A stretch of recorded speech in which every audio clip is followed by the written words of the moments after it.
Hey, ambitious dentist, welcome to Start Your Dental Practice, the show for existing and aspiring dentists to take your dental practice to the highest possible level.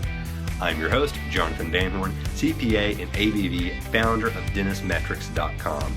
In every episode, we aim to demystify the how to start a dental practice problem by bringing on world-class dentists, influencers, and consultants in the dental industry to pick their brain about how to get past the barriers involved from going from no practice to being a practice owner to owning your own successful dental practice.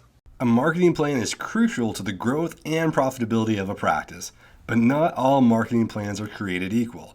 With technology rapidly evolving and having an impact on where we choose to spend our dollars, it's important to adopt a marketing strategy that is relevant to today's consumers. Otherwise, your practice may not be around in a few years, or it may just be barely keeping its head above water. Now, no one knows this better than Jake Puhl, whose marketing expertise has helped dentists grow from $0 to $5 million a year in revenue, or in one dentist's case, from $1.2 million to $8 million a year in revenue. The guy can have results. So if there's anything that can be said about these numbers, it's that Jake's strategies work. Here today to share some of his highly effective tactics that very few dentists know much about. So Jake is the co-founder of Fire Gang Digital Marketing, an SEO and Google Analytics expert, as well as an Amazon best-selling author. So here are a few things you're going to hear about in today's episode. You're going to hear about the biggest mistakes dentists are making with their marketing, the key to a reputation marketing program that actually generates great reviews, why getting new clients shouldn't be your only focus, the main metric that you need to look at when working with any marketing company, the biggest differentiators that will give your target audience a compelling reason to choose your practice when they're searching online, how to buy low when acquiring practice, what a retargeting ad is, and why it's so powerful, the key factor for online traffic analytics that you should zero in on, and that many marketing companies don't even look at. You're going to learn what a long tail keyword is, some recent changes to Google Ads, the best practices to run good ads on that Google's going to reward you for, as well as a covert way to scan your competition in an area you're looking to start or acquire a practice. And at the end of today's episode, you're going to find out where you can get a bonus that will give you a ton more insight on the marketing strategies that work. Jake and the Fire Gang marketing crew have put together an award-winning book that goes really in depth into the marketing strategies that work in today's online environment, as well as in today's dental environment. So you really need to listen in to be able to get that bonus at the end of today's interview.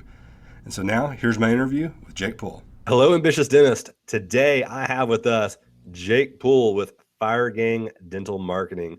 Jake is out of Portland, Oregon. He is one of the owners of Fire Gang Dental Marketing, a really great marketing company for dentists, where they help dentists build a marketing campaign and be able to do things better in their practice, to be able to bring more patients in, keep more patients, and really build a practice, which is an area I find a lot of dentists have huge amounts of problems with understanding, as well as implementing these different strategies. So Jake, thank you so much for coming on today to talk with us about that. Yeah, thanks for having me. Very excited. This is my passion project, my passion subject. So I'm happy to talk about it. Well, great. So tell us how you got into the dental industry for the first time. Yeah, no, great question. So full disclosure, not a doctor, right? And so people want to know, how in the heck did you get into the dental industry? And usually I talk to a lot of my counterparts, and they have like a family member or someone that was a dentist and they kind of grew up with it. None of that actually was me. My partner and I started out marketing kind of every business. So back in the day, we worked with car dealerships and home builders, taxi companies, and anything really that was a local business, basically a business you could drive to. And over time, we developed a few amazing case studies with dentists. So we had a few dental clients, and we were getting kind of crazy anomalies with results. And we decided to take a look at that And we realized that we really had something with dentistry. We had figured out how to kind of market to new patients and how to really help a practice grow. So we said, okay, let's try dentists only. And so we came out with this case study, this book that you may have seen on Amazon. It's been the #1 bestseller on Amazon for almost over a year now. And then it kind of went from there. Once we had the case study, once we had examples, and we really developed that niche focus, the rest was kind of history. And now we only work with dentists. We've developed a really, really deep understanding of how to market a dental practice. I love that. As someone who is in the dental industry as well and is not a dentist themselves, it's kind of the same. It's where I find a lot of really good specialists came from, is that they had a few clients and they're like, hey, these people need more help than what or they are able to benefit more from my help than doing everything for everybody. So let me focus on doing this one thing for this one industry and just do a really great job of that one industry. And the clients are going to get more value. I'm going to be happier because I know that they're getting such great results. So yeah, that's a great intro to the industry. So whenever you were starting with those dentists in the first time, what were you finding that was just really, really working to build up those case studies? Yeah, and so I will add one quick point is another reason that we started in dentistry is because when we looked around in all those other industries like home builders, car dealerships, and all these things, there was a lot of really good digital marketing companies. And then every dentist we talked to, they had just been coming off the worst experience with a vendor that they'd ever had. I mean, like atrocious stories with working with SEO companies and digital marketing companies. And we were like, what, we kind of said, what is going on here? And, my theory with the dental industry is that it's so trust-based, because people, it's just a very trust-based environment. So doctors talk to each other, they work on referrals, and it takes a long time for a marketing company to actually make a name for themselves in the industry. And so what that means is there's a few amount of marketing companies that grew so big that they really couldn't service a dental office with high touch and really customized program. So basically we came in and we were like, there's really not a ton of big competitors here. There are not a lot of companies that are actually doing it right. So I just find it interesting that dentistry we found it to be a lot different than other industries when it comes to competitors. There's a bunch of big ones, but none of them are doing it really, really well. There's a couple of small ones that are doing it well, kind of like us or medium size. But yeah, there was just a giant need, like you said. Absolutely. So whenever you were getting into this, we have an audience of mostly new dental practice owners or people about to become dental practice owners. What did you see as some of the bigger mistakes that someone that came in as a new client that, either had a marketing company in the past or didn't have a marketing company at all, had maybe done it themselves? What are some of the, you probably could have a laundry list of all the things that have done wrong, but what were some of the big glaring things that whenever you look back, you're just like, or whenever you see someone come in, you're just like, I know if we see them doing this, we are really going to be able to help them? Yeah, so I'll give you two types of answers. One is the very practical answer. So, like the website, for example, is not up to par, or not staying ahead of the curve and really following. So in every marketplace, I see just a few doctors that are usually younger and they're really bought into digital marketing, and they've invested far ahead of when the masses have invested in a website. They've started doing pay-per-click advertising, SEO, all these types of marketing that we kind of take for granted now. The ones that were ahead of the curve took those up in 2012 and 2013, and those folks their practices are growing and they're fine. But a lot of doctors they hold back and they kind of wait for their competitors to pave the way. But with digital marketing, you really have to be on the forefront of it. So practically that would be investing in a website. And when I say invest, I mean invest. Either it's your time or your money, but you have to invest energy into your website. Experimenting with actually running ads. If I would have talked to doctors 10 years ago, a large portion of them were working on referrals only, and that no longer will hold a practice up. You've got to be advertising. So not running pay-per-click ads, not paying enough attention to Yelp and other forms of review and reputation marketing. So there's a lot of practical things that doctors are doing wrong. But I think philosophically or more strategically, I see a lot of doctors that don't take the business side of their practice as seriously as their competitors do. So that involves actually having your finances in place, right? That involves being able to run a team. That involves being able to hire, because when it comes to marketing a practice, it's really an execution game. And if we have a doctor that's a leader that can get things done in their practice and knows their numbers and knows how to track those things, those practices are very successful. Those are the doctors that are taking the business aspect of dentistry just as seriously as the clinical side of dentistry. Amen. We say that all the time on the podcast. If you want to be someone that's starting a practice, buying a practice, or starting one, whatever it is, if you want to be here in 20 years with the rise of the corporate practices, the rise of the maturity of the marketing that is being done by a lot of people nowadays, then you're going to have to learn how to do these things as an actual business, and knowing your numbers and having an understanding of them is absolutely paramount. So you're a part of a kindred spirit and a kindred audience at this point. So because if they're listening to me, I'm sure they've heard that me harp on that quite a bit. That's a huge mistake. It's one of the things I'm most passionate about. As time goes on, I try to focus on, and our company tries to focus on where the most results are. And sure, we get a practice to show up in Google. Honestly, Jonathan, that's the easy part nowadays. We've been doing it for 7 years, and I know how to, get a practice to show up in Google. We know how to get them reviews. We know how to get the patients calling. But as time is going on, what I've come to find out is the successful practices have an amazing foundation. And that foundation starts with the leader, and the leader is the business owner. And so that's what I'm even most passionate about now is taking doctors on board, bringing them into kind of our formula or our system. Here's the 10, 20, 30 steps you take to actually attract new patients. But more importantly, do you have the foundation in place? Are you competitive? Are you set up to be competitive? Do you have proper tracking in place? Do you have proper numbers? Do you have proper reports? Do you know your numbers? Where are you profitable? What service are you profitable? Does your staff listen to you? If we create a reputation marketing program and we want to get you reviews, you need your staff to actually do things every morning. And can you get them to do these things? If you can't get them to do these things, well, guess what? Your reviews aren't going to work. But if you can, then the sky's the limit.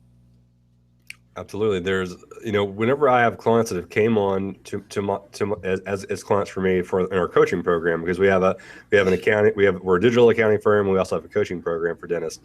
And in the coaching program, we have so many clients that they want to go out and create a new advertising campaign and spend all this money on advertising. And I say, well, how many patients did you lose last month? They're like, what do you mean? How many did I lose? And we say, well, how many are actually just going through, some people call it the back door. I call it the revolving door. Right. They come in, they spend a lot of money, they get new patients, and then they end up coming out the side again. They don't ever come back after the first time. So, or how many did we lose by not answering the phones correctly? How many did we lose by not answering the phones at all? Right. How many leads did we get? How many of those did we convert? And if you are not on top of your numbers, if you're not on top of your processes, you're not on top of your people and understanding what is happening, then you're not going to know those answers. You're not going to be able to figure those things out. And you could be spending money where it could be receiving a better ROI internally rather than externally. And that's one of the things that I liked about you guys, is because I actually saw some posts about how you guys actually want to make that be a big part of your marketing, because I'm sure you guys are a lot like me. You said like the getting the patients calling and things like that. That's the easy part. If the people at the practice aren't actually picking up the phones and actually getting those people converting, that's probably pretty frustrating to you. I talk a lot about with us, we have accounting reports that we send out. And I know and whenever I was a generalist, we'd send out these actual statements, like these paper bound statements that had a letter on the front that were signed and all these things. And I absolutely knew some clients would pick it up at the front desk and they'd walk and they'd put it in the trash as I walked out. Right. And it was super frustrating because they didn't get any value out of it. So that was one of the things that turned me on to you guys, was like, hey, you guys actually care about the fact that once it gets to the practice, your job's not always done with some of that stuff. So so can you expand upon that a little bit more about how someone can look at their numbers and what you guys tell people to kind of look at? Yeah, well, the main, any marketing company that a dentist is working with, the main metric needs to be production. That's what it needs to be. So production needs to be growing. And if it's not growing with a marketing company, the way that I look at it, that we need to do some dissection and analysis and see where the actual hole in the bucket is. A lot of times, they may be losing patients at the phone. They may be losing patients with treatment planning or case acceptance or a litany of other things. For example, the practice might not be positioned as differentiated. So meaning, we get phone calls, but as soon as the patient asks for pricing and can they get in or starts asking questions, the practice doesn't have real differentiators to help the patient choose them over another practice. So one of the biggest things that we work on practices with is how do you set yourself up to actually be a practice that patients want to choose? Because nowadays, I can open up Google and I can pull up 5 to 10 dentists within 5 miles of me, right? Mm-hmm. And I can compare them and make huge judgments off of them just by their website and just what I see online. And if there's no compelling reason to choose that practice, then I'm going to immediately, cross off 7 of those and go to the 3 that actually make me want to go to them. So many practices actually don't have that in place. And so we like to work with them and create those. And I would love to give you some of just to give some real value to your listeners, what the biggest differentiators we're finding are.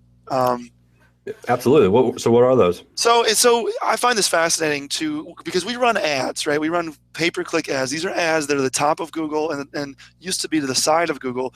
And then, John, I don't know if you've seen this, but Google has made a huge change recently where they don't have the ads to the right anymore. It's only to the top. Mm-hmm. And we can actually talk about the implications of that. But we run ads and we test different messages. So we test messages like family friendly. We serve your neighbors, kind of, really hometown vibe. And then we run ads against that versus, we have this service or we're open during this time, click here. And by doing that, we can see exactly what new patients want or what they care about, right? There's other ways to do it. You can survey and you can do all these things, but to me, the best way is to put their money where their mouth is and say, okay, patient, here are 2 ads, here are 2 practices. Which one are you going to click on? And over time, we can see which ads do the best and which don't. So what we see, and this is one of the most important things I would love to just doctors to really start to learn, is differing services. So sedation is a huge one. Any kind of sedation, IV, oral, whatever, patients are absolutely terrified to come in a dentist. And every doctor knows that, but not enough of them are actually creating a system where it takes care of that pain point, right? So sedation does that. And sedation is performing like gangbusters right now. Any doctor right now, I would say either educate yourself on sedation, add that as something that you do, or at least investigate it for yourself. And then if you're not marketing it, market it heavy. Convenience, right? And we know these things. We know scared of the dentist. We know that dentists want convenience, but or patients want convenience. But are we marketing that? So have some kind of hours that are convenient, maybe just 1 or 2 days a week, but open before people go to work or after they go to work. A lot of times we'll work with doctors to do 1 day where they're open until 8, right? From noon till 8, or something to that effect. That works really well. When can they get in? Same day appointments are huge. People want that. People want to be able to call up and get in the same day. Not everyone, but definitely that's like you were just telling me when doctors want a new accountant, right? Or a new CPA, it's at these certain points, right? They're either divorced. What were the 3? You said the 3 Ds. It was really good. What was it? It's either death, divorce, or dissatisfaction. So Right. somebody died, somebody got divorced, or somebody got pissed off, basically. Basically, and that's when people are looking for a new CPA. And the same thing goes with new patients. Patients are looking for a new doctor only at certain points. A lot of times, if they can't get in at their current doctor, they get frustrated, right? Or if the doctor, let's say, quoted them very highly on a procedure. So the marketing aspect there you go is free second opinions, right? Because we know a lot of people are looking for a new doctor when they feel like their current doctor is charging them too much or they don't trust them. So free second opinions is huge. But a lot of times, if you can't get into your dentist, you'll look for a new doctor. Or if you have an emergency and a lot of offices are just booked full for 2 or 3 weeks, then I don't know about you, but I'm going to go online and try to find a new dentist, or at least somebody to serve me for the emergency. And that's the perfect time to make an amazing impression and then land that new patient. So it's about creating these marketing differentiators that set you apart from competitors. And we're finding that is what's really working. I like that a lot. I can definitely see how that would be able to gain traction and make things happen. So tell us a little bit about from the perspective of someone in our audience that is about to be acquiring a practice or about to be starting a practice, who's never had to engage with a marketing company or had to try and figure any of this kind of stuff out. What would you tell that person that is listening in our audience now as a way to kind of get a base of understanding of this is what you need to do and why? We've covered a lot of really good things so far, but is there anything that you could be able to talk to them about, to what you would like to have them be able to do? Like if they're acquiring a practice or looking at acquiring a practice, a lot of people say, look at the location, do a demographics report, whether you're buying or acquiring, starting or acquiring a practice. And then they'll say, look at what marketing that they're doing. How does someone who is not sophisticated in marketing do that? So let's start with acquiring a practice. There's definitely steps that you'd want to take, no matter what, right? You'd want to really invest in your website. That's the first place to start. Then you want to look at reviews. That's probably the second place to start. Once you get a new patient flow coming in, then maybe you can invest in some advertising. If you're looking at hitting it real aggressive, you do all that at once. Depending on your financial situation coming in, if you're doing a lot of DIY, you don't have a huge budget, then you'll want to learn how to a little bit about creating a website yourself, maybe. So there's definitely steps. But if I was looking at a practice, I would really look at where is that practice at now as far as their marketing. And what I mean by that is it's like buy low, sell high, right? Mm-hmm. And if you see a practice that doesn't have very good marketing, and the way you can tell is if it's an old website, they haven't run any ads, they have no reputation, there's not many people coming to their website, they're not looking at the numbers, there's no analytics, they don't know how many people are calling them from the website, that's actually a chance for opportunity, right? That's like buying that old dilapidated house that you're going to come in and renovate. So that's kind of buying low. And I actually would see that if I was buying a practice as a very good thing. Because if you talk to the right people and you get the right advice, you can add value to that. And then you can create, you can create a much more lucrative asset than what you bought. So it's buy low, sell high. That's what I would look at there. And if they do have really good marketing in place, then you'll need to really team up with a really good expert, I think. If they've already got it to like a 7 or 8 out of 10, meaning the website's been recently redone, they're showing up in Google, they have reviews, they're running Facebook ads, then it's kind of what's the next level? So the next level is going to be retargeting ads. I don't know if you've had experience with retargeting ads, Facebook ads, Yelp ads. Explain to the audience what a retargeting ad is. So a retargeting ad is very powerful. It is an ad that you run that so if we're in dental practice, we'll run into a patient, an ad that's already been to our website. So patient comes to the website, they're kind of interested, they're interested in veneers or maybe a smile makeover. These aren't decisions that are made on the spot, right? It's kind of something that some people mull over. And once they come to the website, we kind of tag their computer a little bit, which some people think is creepy, but it's happening to all of us every day, and it's actually a super amazing way to advertise. And then as time goes on over the next 30 or 60 days, we run specific ads to those patients who have already been to the website. So we're remarketing, retargeting them with our ads. And I've heard that is actually a pretty, you pay a lot of money to get that ad in front of the person the first time, but I've heard that the retargeting is actually can be cheaper over time and as well as more effective. Absolutely. And because the way all these algorithms work, when Facebook or Google charges you for a click, they are charging you more or less based on how good your ad is. So if you're running ads that everyone hates, right, and no one's clicking on it, it's just got all these bad metrics associated with it, then Facebook, that doesn't make Facebook look very good. And that doesn't make Google look very good. You can imagine if you logged on your Facebook feed every day and saw just tons of really terrible ads, it would make us hate Facebook, right? So they reward good ads. And the way they reward really good ads is charging less for those. So a good ad is something that a patient likes to see, maybe they click on, maybe they like, maybe they engage with. And retargeting ads are really, really good ads. Somebody's already been to your practice. They trust you already a little bit. It's not like an intrusive thing. And so those get really good metrics. Facebook sees those and they say, oh, people are actually clicking on these. People like these ads. And so they charge the doctor less.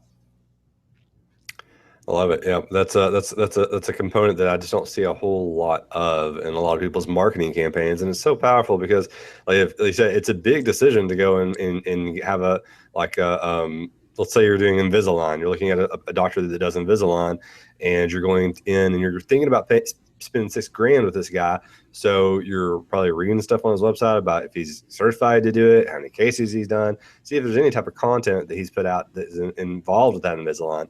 And you usually don't just pick up the phone and be like, yep, he's perfect. I'm going to call him right now and schedule an appointment. You usually click the X button and you think about it for a couple of weeks until something changes. That 2-week period is a time frame for you to change your mind of either I do want it done or I don't want it done, or this isn't the right person for me, or I forgot who it was that I was looking at that even I saw that content on. And that remarketing for people out there listening, that remarketing allows your face or your practice's name or your ad to come back up and show them and remind them, hey, you read this great content from me. I'm the person who talked to you about it. We're super excited to be able to have you come in and possibly be a patient. Give us a call and we can do an evaluation for you, or we can get you measured for trays or whatever it is. And it's a really, really powerful way to be able to follow up with them. We talk a lot about marketing and on the podcast, and I've talked a lot about the follow-up in marketing is a lot of the times more important than the original message, because a lot of people don't buy on the first marketing message. Yeah, in fact, statistics show it takes anywhere from 5 to up to 15 or 20. I've heard there's many different reports on this. So you have touches or times that somebody needs to see you before they'll actually come in or pick up the phone. And so on top of that, there's also the timing issue, right? So somebody might be interested in a smile makeover, let's say, but the timing wasn't right. They're just kind of investigating there. And then if you keep your ad in front of them, you're much more likely to catch them at that right exact time. Maybe they went on a bad date and they realize they need to do something with their teeth to feel better about themselves, or they got a tax return, or they just got paid, or their dentist just did something to upset them. Whatever it may be, if you stay in front of them, you're much more likely to hit them at that right exact time when they may be thinking about, okay, fine, I'm going to do it. This is time. It's time to do it. And I hear a lot of people complain about websites saying, I spent a bunch of money on it and I never see anything happen from it. And I tell a lot of people that I think that this is a lot of the reason is that all they do is they stick up a biography on their website, and that's all they do for a website, quote unquote. And so they complain about they're not getting results from it. And I say a lot of times it's because of that. You're not taking that next step. You are reacting to what everyone else has already done, like you said. Yeah, you're not driving traffic. I mean, you have to drive eyeballs. So one thing a doctor can do is either, if they have a marketing person or somebody local or somebody that's helping them with their internet presence, they can set up a report in analytics, Google Analytics, where they can see how much traffic is coming into their site. And I will guarantee you, if doctors nothing's happening with their website, there's no traffic coming in. And then you can set up a little report to see where traffic's coming from, whether it's coming from social media or Google or any ads you're running, and take a look at that. But the one key is, and what most marketing companies do not do for practices, is you really only want to look at local traffic, right? So most marketing companies send their reports that there's traffic, but traffic doesn't matter if it's out of state unless it's somebody calling for their parent or something like that. So you really only want to be looking at traffic in your state. So for example, every report that we do, we only look at statewide traffic. And then you can see, and if you're only getting, let's say if you're getting less than 100, 50 to 100 visits a month inside your state, you're not getting enough traffic. So you need to show up better in Google or run ads or something. You're not getting any eyeballs, and something needs to change. Perfect. Yeah, that's something that is really missed. And I think that a lot of probably marketing companies aren't very transparent on that, because I know with dentistmetrics.com, I have analytics set up on that. And I thought for a long time, I was like, wow, I'm getting a ton of traffic on Dentistmetrics. And then I looked at it and I had all of these referrals from these very spammy websites. Exactly. That were just people, like there was ones that were like buy SEO services now, and it was some website that was set up to just send me traffic so that when I looked at analytics, I would see their website and click on it. Now, and it was a very high percentage volume of my traffic at the time. It was like 50% of my traffic was coming from these crazy places I'd never even heard of. Right. And I guarantee you that people that don't have that transparency from the marketing company, that traffic is, hopefully this isn't the case, but hopefully, that I guarantee some of them have that traffic in there so that they can say, hey, look at all the traffic we're sending you.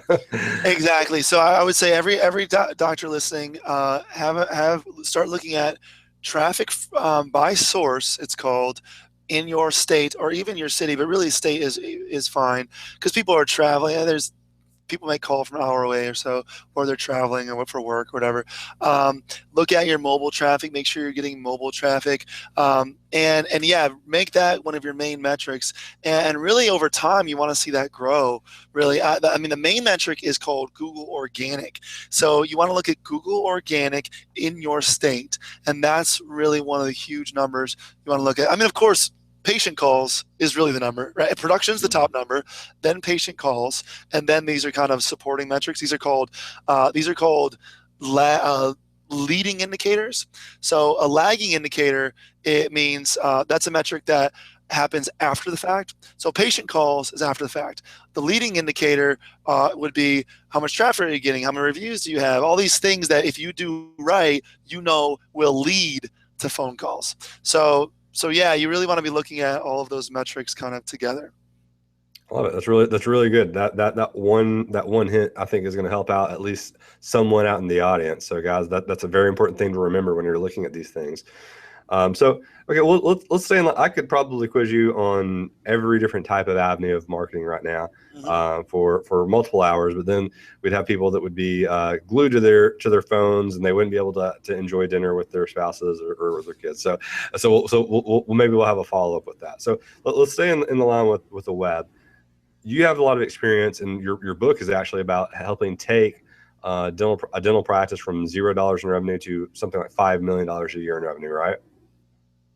Yep. So what, as far as from the web side, was the biggest factor that got the phones ringing in your mind? Was it just, or go ahead? Well, without a doubt, it was SEO. It was showing up in Google. So this particular doctor, he definitely invested. This was his second practice. He sold his first practice. He learned a lot. He was young. He really bought into internet marketing, and within probably 6 months, we had him ranking. And this was a few years ago. It's a little more competitive now, but ranking for some major key terms. He targeted exactly what I was saying. He targeted emergency cases. He targeted same-day appointments. He wanted to make it very convenient. He had very convenient hours. We began showing up for very specific key terms. For example, we utilize a lot of long tail keywords, what's called. So short tail is dentist in Scottsdale, right? Or children's dentist in Scottsdale. A long tail keyword would be veneers who accept Delta near my zip code, right? So it's more than 4, 5, 6, 7 key terms that somebody searches in.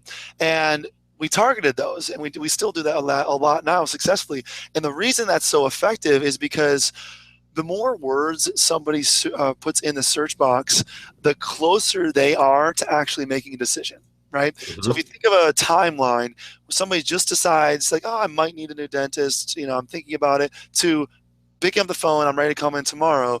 In the beginning of the timeline, when they're just considering it, they would search something like dentist in Phoenix or dentist in Seattle or whatever, kind of a very short term, right?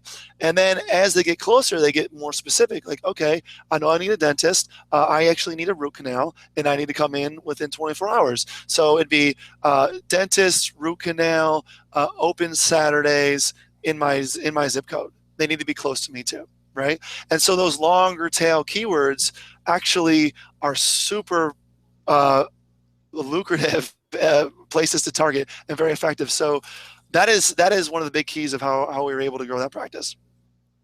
So whenever you're doing, with the recent changes to Google AdWords, being that now the ads come from, so explain to the audience really quickly. It's March 1st right now.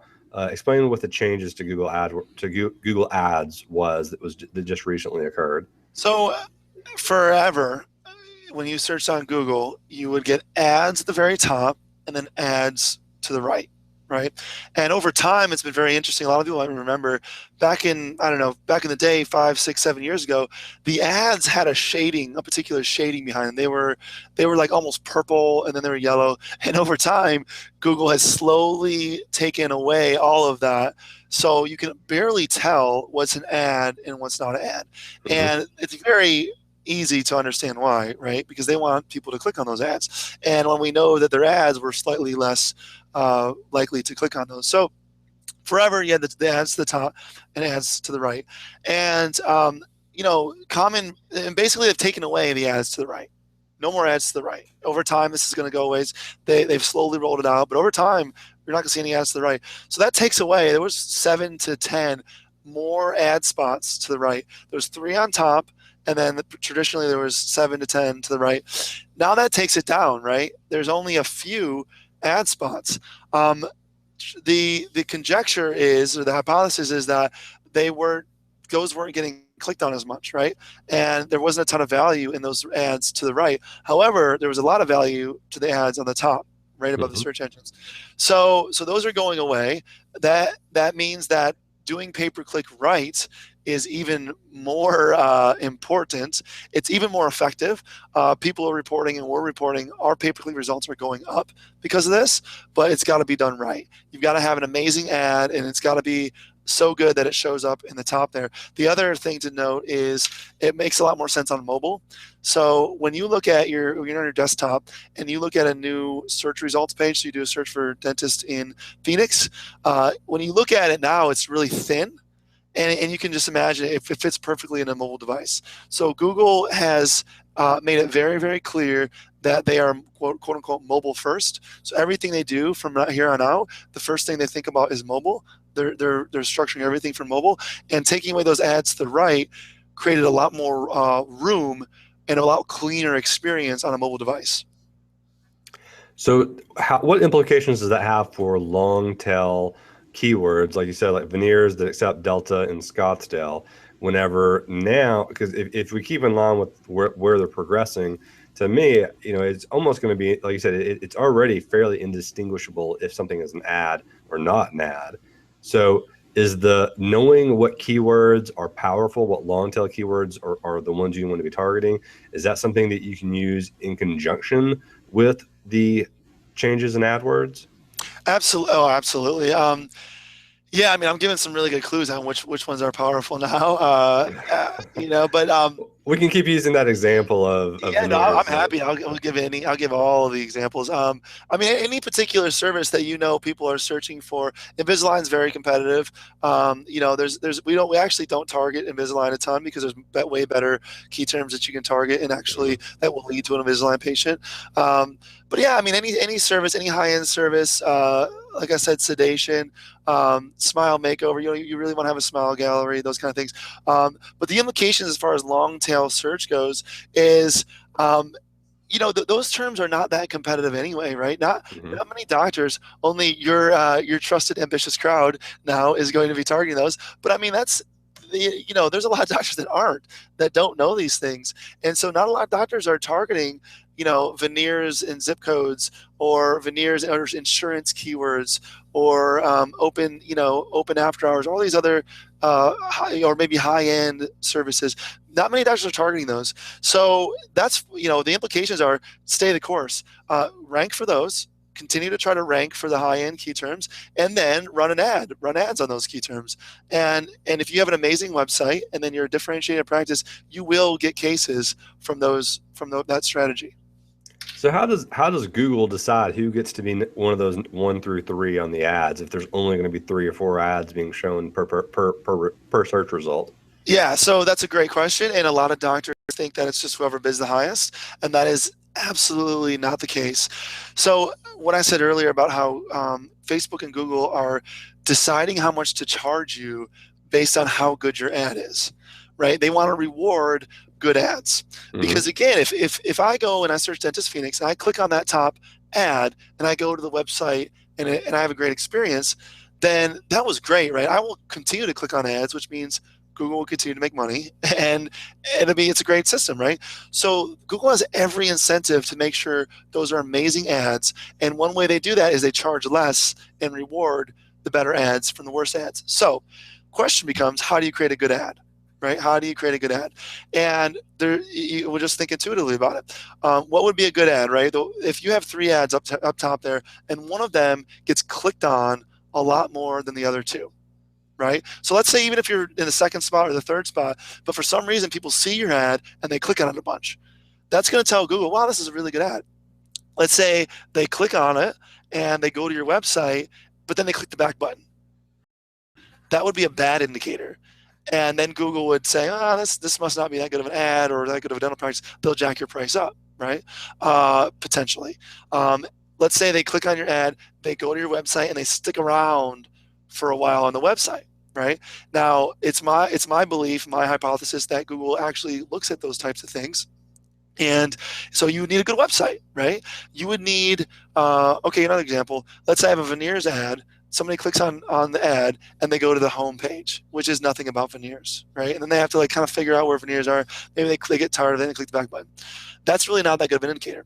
What if I click on a veneers ad and I go right to a veneers page, right? So mentally and psychologically, the ad lines up exactly with the page. That's a really good indicator. So best practice is to run your ads to specifically design landing pages. So the answer is, you really have to be running a great AdWords campaign, and Google will actually reward you by charging you slightly less, right? And showing you up in the top because they want to show the best ads at the top, and that's what they'll do. Fantastic. So the relevancy of what you're showing and using in those ads is very important, is what you're saying. Absolutely, and you want your ads to be powerful and dynamic. I in a lot of the speaking that I do, I'll show an example of an ad I call a week ad. It just says, "Smile Dentistry, call us today. Here's our phone number," and then you compare that to open 5 days, 6 days a week, free consultation, and then here's 5 reviews. Here's our awesome testimonials. Right? That second ad I just named will get clicked on all day over the weekend, and then Google will start showing that at the top, and then the patients will like it, and it's this big circular, amazing snowball effect that works. I love it.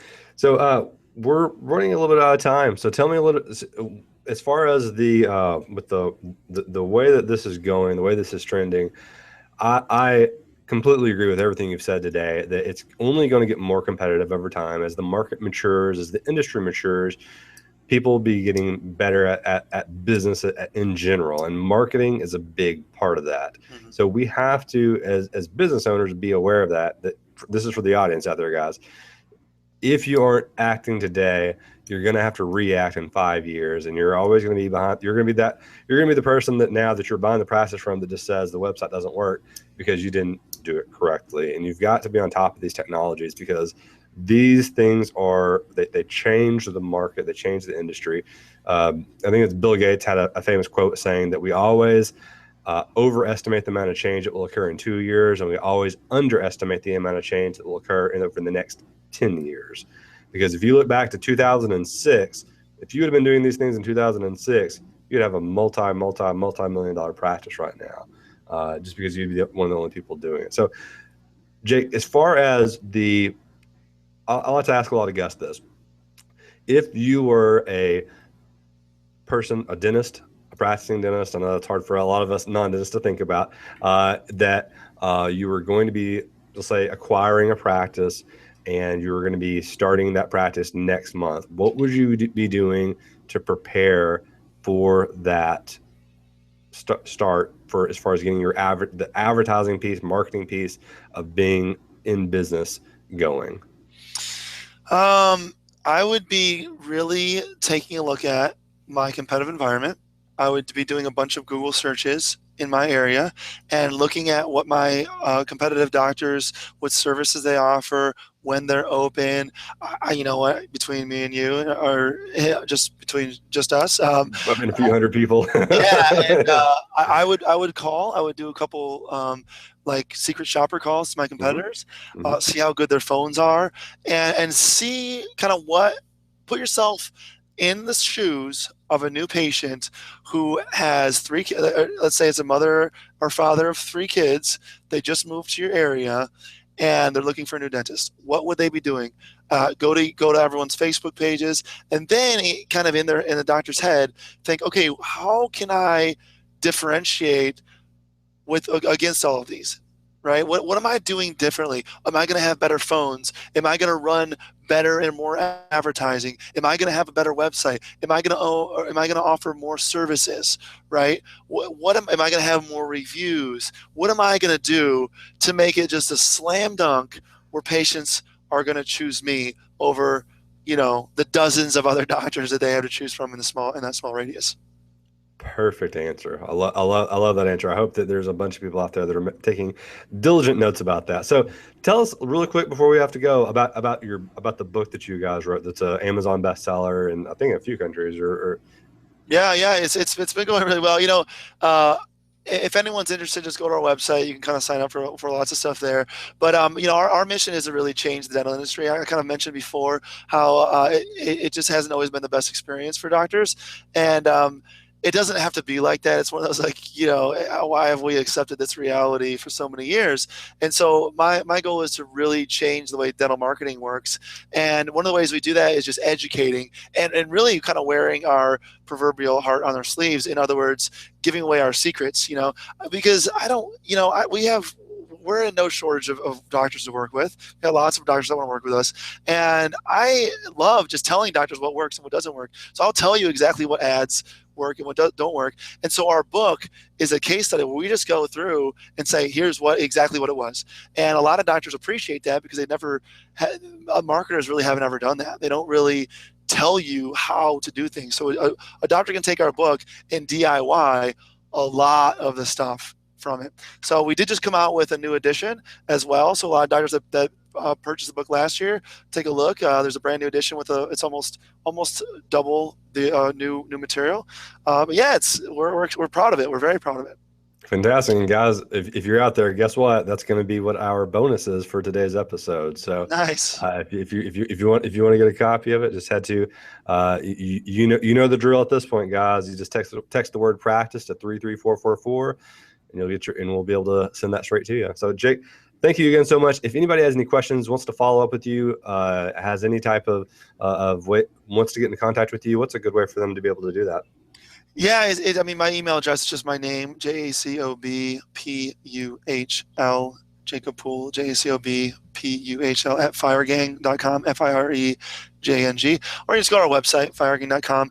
And we do talk to a lot of doctors who want us to take a look at their marketing setup. Or, I mean, if they're in transition and purchasing a practice, it's an amazing time to get in touch with a trusted dental marketer. So we'll take a look at their situation. Just go to our website. It's all right there. Sounds great. Thanks again, Jake. All right. It's been awesome. Appreciate it. A huge thank you to Jake for sharing some incredible tips on how to market your practice in the modern age. As you know, every office will have a marketing plan, but not all of them will work the same. Jake's advice will set your practice apart from the rest and make the most of every marketing dollar you spend. So as a bonus for today, you'll be able to get a free copy of Jake's latest book, How to Get New Dental Clients, where he reveals some of the tips he shared on the show, as well as a whole lot more, and he goes a lot more in depth. So if you want that book from the Fire Green crew, just simply text the word practice to 33444. Again, text the word practice to 33444, or you can visit startyourdentalpractice.com/bonus if you're outside of the US. So that's it for today's episode, but that doesn't mean that the learning and implementation have to stop there. I've created a free report called The 15 Numbers That Will Make or Break Your Dental Practice. This report has been downloaded over 1,000 times by dental professionals. So if you want your free copy of this report that's going to outline what the most important numbers are in any dental practice, and it also includes how to look at your numbers, how to set goals, has a whole slew of really important information that is the culmination of all of my experience as a dental CPA, then just go to startyourdentalpractice.com/free gift. That is startyourdentalpractice.com/free gift. And so that's it for today, Ambitious Dentist. Again, I'm Jonathan Van Horn, CPA and ABV.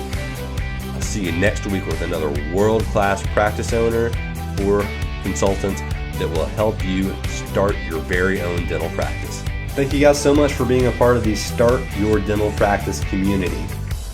If you enjoyed today's episode, please do me a favor and go to startyourdentalpractice.com/iTunes to leave your honest feedback and review on iTunes. It's going to help me create a better experience, a better show, a better podcast for you, the ambitious dentist. Your feedback really does help, regardless if you liked the show today or not. If you didn't like the show, let me know, because it's going to help me create a better show and podcast for you.